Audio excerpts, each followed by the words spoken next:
So ఈరోజు నేను అనేది ఏంది అధ్యక్ష అంటే హైదరాబాద్లో మూసీ నది ప్రక్షాళన చేస్తామంటే ఎందుకు ఇది రాజకీయ రంగు పులుముకుంటుంది?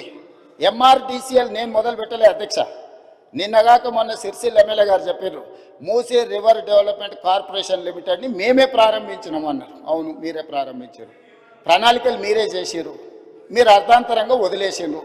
మేము ఇప్పుడు దాన్ని కొనసాగిస్తామంటున్నాం. మీరు మొదలుపెట్టినప్పుడు 10,000 కుటుంబాలను మేము బుల్డోజ్ చేసి కొట్టేస్తామని మీరు మాట్లాడింది సభలో ఉంది. ఆనాటి మాజీ ముఖ్యమంత్రి గారు ఈ రోజు ఉన్న 2016లో వాళ్ళే బఫర్ మూసీ నది పక్కన 50 మీటర్ల బఫర్ జోన్ కూడా వాళ్ళే నిర్ణయించారు. ఆ రోజు మేము నిర్ణయించలే. ఈ రోజు మేము అమలు చేస్తామంటే మీకున్న అభ్యంతరం ఏంది? ప్రభుత్వం అధికారికంగా కార్యక్రమాన్ని ఏర్పాటు చేసింది. అయ్యా దీన్ని ముందు కొనసాగించడానికి ఏం చేయాలో మీకు సలహాలు సూచనలు ఇవ్వండి, ప్రభుత్వం ఆమోదిస్తుందని. సలహాలు సూచనలు ఇవ్వడానికి రాలేదు. ఆన్లైన్లో పెట్టినాము. ఆన్లైన్లో పెట్టినప్పుడు దాన్ని చూసి ఏం సలహాలు ఇస్తారో ఇవ్వండి. ఆపాలనే ఆలోచన తప్ప మీరు ఏ సూచన అయినా చేయండి. ఈరోజు మూసీ నది ప్రక్షాళన అత్యవసరము. నల్గొండ జిల్లా ప్రజల్ని ఒకసారి గుర్తు చేసుకుంటే ఎవ్వరు కూడా దీన్ని ఆపే ప్రయత్నం చేయరు. ఈరోజు రంగారెడ్డి జిల్లా హైదరాబాదులో ఉండే కాలుష్యము, పరిశ్రమలు, శవాల కలేబరాలు, మనుషుల శవాలతో సహా కొట్టుకుపోయి నల్గొండకు ప్రాణాంతకంగా తయారైంది అధ్యక్ష. నేను నవంబర్ 8, 2025 నాడు 2024 నాడు అక్కడికి వెళ్ళి 2024 నవంబర్ 8 రోజు నేను పోయి పాదయాత్ర చేస్తే ఆ ప్రాంతంలో మహిళలు వచ్చి చాలా ఆవేదన భరితమైన అంశాలు నా దృష్టికి తీసుకొచ్చారు.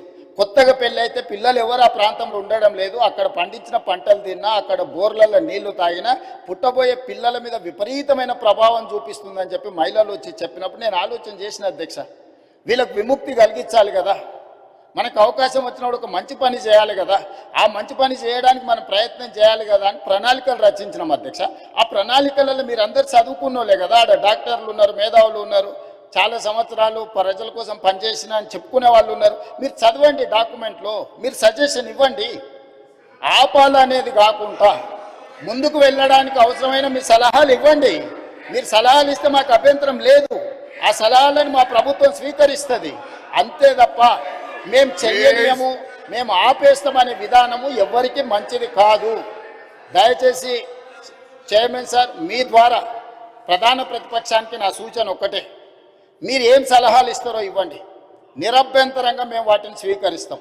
ప్రజలకు ఉపయోగపడేది ఉంటే 100% వాటిని అమలు చేస్తాం. మీరు ప్రాజెక్టును ఆపాలన్న ఆలోచన నుంచి బయటకు వచ్చి రాజకీయ ప్రయోజనము, రాజకీయ కక్షని పక్కన పెట్టేసి మీరు ముందుకు వచ్చి ఏమైనా సూచన చేయండి. ఈ ప్రభుత్వం ఓపెన్ మైండ్తో ఉంది. ఒకవేళ నన్ను కలవడానికి మీకు అభ్యంతరం ఉంటే మా శ్రీధర్ బాబు గారు రంగారెడ్డి జిల్లా ఇన్ఛార్జ్ మినిస్టర్, పొన్నం ప్రభాకర్ గారు హైదరాబాద్ ఇన్ఛార్జ్ మినిస్టర్, ఆ మంత్రులతోనూ కమిటీ వేస్తా. డిప్యూటీ సీఎం గారు, శ్రీధర్ బాబు గారు, పొన్నం ప్రభాకర్ గారితో ఒక క్యాబినెట్ సబ్ కమిటీ వేస్తా. మీకు ఏమైనా సూచనలు ఉంటే క్యాబినెట్ సబ్ కమిటీకి సబ్మిట్ చేయండి. డెఫినెట్గా we will examine, we will take a final decision. ఈ కన్సెన్సస్ బిల్డ్ చేసి చేయాలనుకుంటున్నాం అధ్యక్ష. ఉన్న పలంగా మేమేదో కూలగొట్టేస్తాం, మేమేదో కట్టేస్తామని ఇట్లాంటి ప్రచారాలు మానండి. నిన్నగాక మన ఒక అపార్ట్మెంట్కి సంబంధించిన బాధితులు ఆపండి ఆపండి అంటారు. మేము అడగనే లేదు, మీకు ఈ ప్రాబ్లం ఉందని చెప్తున్నాం. మీకు సమస్య ఉంది, సమస్యను ఎట్లా కావాలనో చేయండి అని అంటే మీరు దాన్ని ప్రచారం కోసం వాడుకోకండి. ఈరోజు ఆడ గాంధీ సరోవర్ కట్టడానికి 98 ఎకరాలు డిఫెన్స్ ల్యాండ్ కేంద్ర ప్రభుత్వం ఇస్తుంది అధ్యక్ష. టూరిజం దగ్గర రాష్ట్ర ప్రభుత్వం దగ్గర ఇంకొక 100 ఎకరాల ల్యాండ్ దాదాపు ఉంది. ఆ అపార్ట్మెంట్స్ ల్యాండ్ తీసుకోకపోయినా ప్రభుత్వానికి ఆ ప్రాజెక్టుకి ఎలాంటి ఇబ్బంది లేదు. ఆ ప్రాజెక్టులో ఆ అపార్ట్మెంట్స్లో ఉన్న మిత్రులకు నేను చెప్పేది ఒకటే, 2005-06లో మీరు పర్మిషన్ తెచ్చుకున్నప్పుడు అది చిన్న నాలా కింద చూపించి 9 మీటర్ల బఫర్ జోన్ చూపించి మీరు అనుమతులు తెచ్చుకున్నారు. 2012లో 2016లో బఫర్ జోన్ 50 మీటర్లకు, అది మూసీ నది పరివాహక ప్రాంతం కాబట్టి 50 మీటర్ల బఫర్ జోన్ డిఫైన్ అయిపోయింది. 50 మీటర్ల ప్రకారం మార్క్ చేస్తే సగం అపార్ట్మెంట్స్ ఈరోజు బఫర్ జోన్లో ఉన్నాయి. రేపు భవిష్యత్తులో అది కొనుక్కోవడానికి, అమ్ముకోవడానికి పనికిరాదు. రేపు భవిష్యత్తులో ఏమీ చేసుకోలేరు, మీకు నష్టం జరుగుతుందని మాత్రమే చెప్తున్నాము.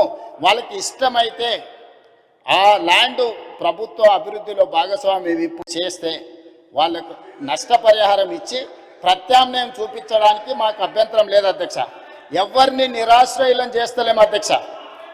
అధ్యక్ష నా సూచన ఒక్కటే అధ్యక్ష, నా సూచన ఒక్కటే.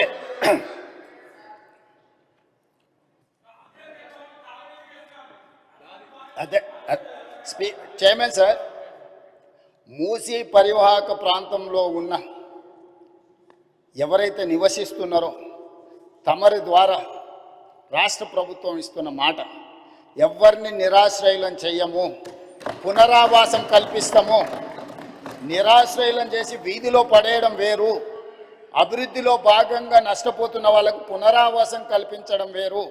రాష్ట్ర ప్రభుత్వం ప్రతి ఒక్కరికి పునరావాసం కల్పిస్తుంది, మెరుగైన జీవన విధానానికి అవసరమైన ప్రమాణాలను పెంచుతుంది, విద్య వైద్యాన్ని అందిస్తుంది, మహిళా సంఘాలకు వ్యాపారం చేసుకోవడానికి అవసరమైన ఆర్థిక సహాయాన్ని అందిస్తుంది.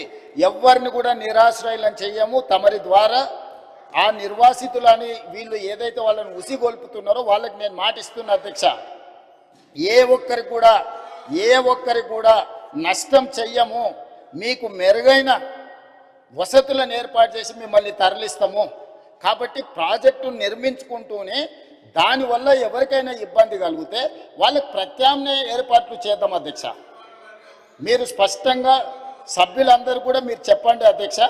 నేను మీ ద్వారా మూసీ పరివాహక ప్రాంతంలో నివసిస్తున్న పేదలకు నేను అష్యూర్ చేస్తున్నా, నేను అసెటైన్ చేస్తున్నా, ఎవరు రాజకీయ ప్రయోజనాల కోసం మిమ్మల్ని ఉసిగొల్పాలన్నా మీ భావోద్వేగాలను స్వార్థ ప్రయోజనాలకు వాడుకోవాలనుకుంటే వాళ్ళ ఉచ్చులో పడకండి. నేను అధికారులను మీ దగ్గరికే పంపించిన, మళ్ళీ పంపిస్తా, ప్రజాప్రతినిధులను పంపిస్తా. ఎంఐఎం పార్టీతో నేను చర్చించి ఎమ్మెల్యేలతో మాట్లాడినా, దాదాపుగా 7 మంది ఎమ్మెల్యేలు ఆ పరివాహక ప్రాంతంలోనే ఉన్నారు. ఆ పార్టీ అధ్యక్షునితో మాట్లాడినా, ఆ ఎమ్మెల్యేలతో మాట్లాడినా, బఫర్ మార్క్ మూసీ పరివాహక ప్రాంతాన్ని నిర్ణయించి బఫర్ జోన్ను నిర్ణయించి ఎవరెవరు బాధితులు వాళ్ళందరినీ కూడా ఏ రకంగా వాళ్ళకు సహాయం అందించాలో ఆ సహాయాన్ని అందించే బాధ్యత ఈరోజు ప్రభుత్వం తీసుకుంటుంది. కాబట్టి దయచేసి అపోహలు సృష్టించకండి, అనవసరమైన రాద్ధాంతం చెయ్యకండి. హైదరాబాదు నగరాన్ని అభివృద్ధి చేసుకుందాం.